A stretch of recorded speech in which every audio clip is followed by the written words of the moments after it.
We're going to be talking about the theme of maintenance agreements. And this is a very important topic, and we're going to talk about how this has revolutionized and changed many businesses over the course of probably the last 30 to 40 years since Ron Smith really kind of ran with the topic and put it out there and started introducing HVAC contractors to this concept. And as we go in and we continue our conversation on CLV, we're going to talk this time about modifiers in CLV. And before I get into this, for any George Orwell fans that are out there, if any of you have read the book Animal Farm, there is a quote as the story goes on, and on the side of the barn they have their 7 rules, and eventually it comes to one rule. It says, all animals are equal, but some animals are more equal than others. And I think that's a really important message as we look at that, because when we talk about customers, all customers are important, but some customers are more important than others. And there's been a lot of good topics and discussions that we've had so far. So if we look at the top of your screen and we look at our matrix, our customer profitability and our customer experience, we have our 4 different customer types that we look at. And when we look at all of these different customers, obviously we can see all customers are important, and they all do bring revenue in for us, but some are more important than others. We're talking about maintenance agreements. We're focusing on maintenance agreements right now, which is going to be your explorer category, the customers that are involved and engaged with your company and are looking for more things that they can purchase and that they can buy from you. And then we have our other categories that we're looking, how can we transition them over to the explorer category? If you look at the bottom of your screen, there's a diagram here, and we look at our company's actions. That's your marketing program, and marketing, it encompasses so much more than advertising. Marketing encompasses the look and feel of your employees, the way that your people dress, the way that your people communicate with people, the customer service experience over the phone.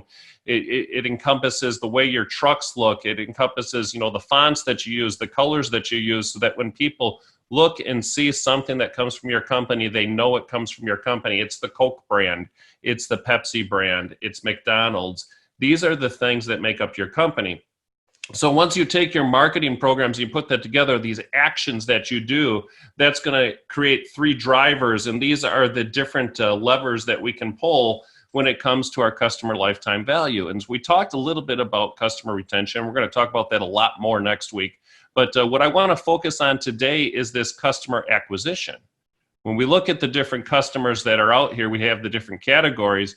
Which customers do we want to acquire? And the reason this customer lifetime value is so important, and I can't stress this enough, is we talked about when Brigham was going through his presentation, can we go ahead and waive that diagnostic fee? That may be okay to go ahead and waive the diagnostic fee, but unless I have figured out what my customer lifetime value is, and I know what my profitability of that customer is over time, and I know what type of customer it is that I have coming in, it may or may not make sense. And it goes back to a headline that came out in 2004. Best Buy had in the Wall Street Journals, Best Buy decides to fire customers. See, Best Buy was having a challenge with customers coming in and making a high level of returns and demanding a lot of time, which was in turn costing Best Buy a lot of money. And so they determined a certain group of customers that they no longer wanted to have. Same thing with Sprint. Sprint looked at their whole entire customer base, and they had a certain group of customers that were spending a lot of time with customer service, again, and they knew their lifetime value, and they knew that there was an issue with those type of customers. I am not encouraging anybody to get rid of customers. There's PR issues with that, and there's other problems that you can have with that. But understanding our customer lifetime value helps us to better understand what we can and we cannot offer as far as a way to get that customer onboarded. And this is so important for us to understand that. The other multiplier is once I bring that customer in, is the retention. The longer I have retention, the more chance I have of turning that freeloader into profitability. And when we look at the chart and you look at the freeloader, the biggest challenge the freeloader has is the fact that the retention is very, very low. And so if I have a high acquisition cost for that freeloader, and I'm hoping to make it up over the long term of that journey, If that customer does not stay with me long enough, I actually end up going into the negative. If I can get that customer to stay with me over a longer period of time and engage in more services with me, we now move them from the freeloader experience to maybe the vacationer or the explorer. The prisoner, the one that comes to me because there is no other option and nobody else would pick up the phone or nobody else had a way for me to schedule the appointment.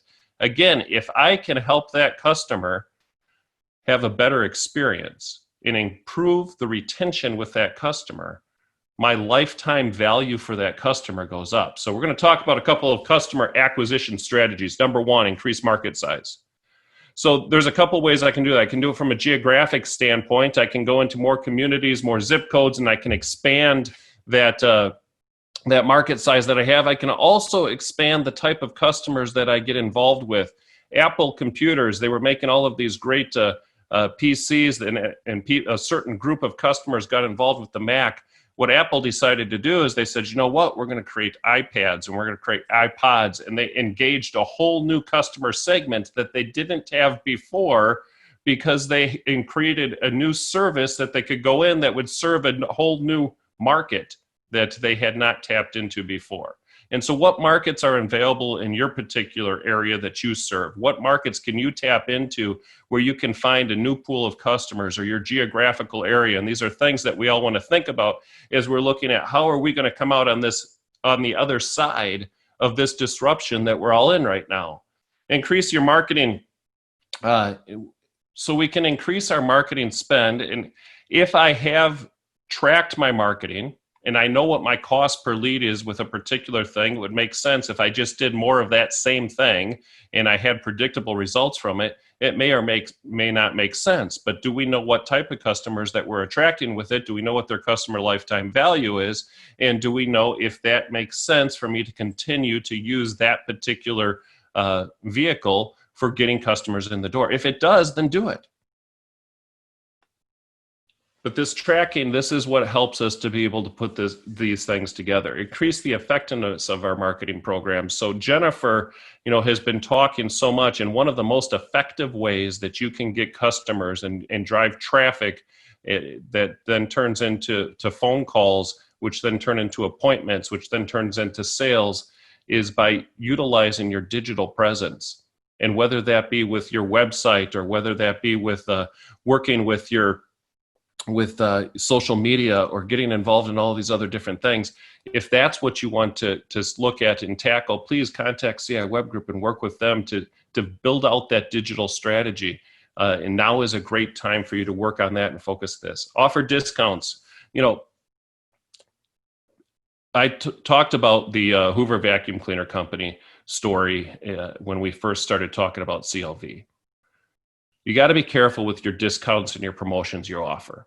If I don't know what my customer lifetime value is and I offer a big promotion or a big discount, I may not be profitable with that customer if I don't know the retention, I don't know the lifetime value that they're going to have. Does this promotion make sense? And so we have to be careful, but discounts and promotions are a great way to get people in the door and to get them give them the opportunity to experience the service that we provide.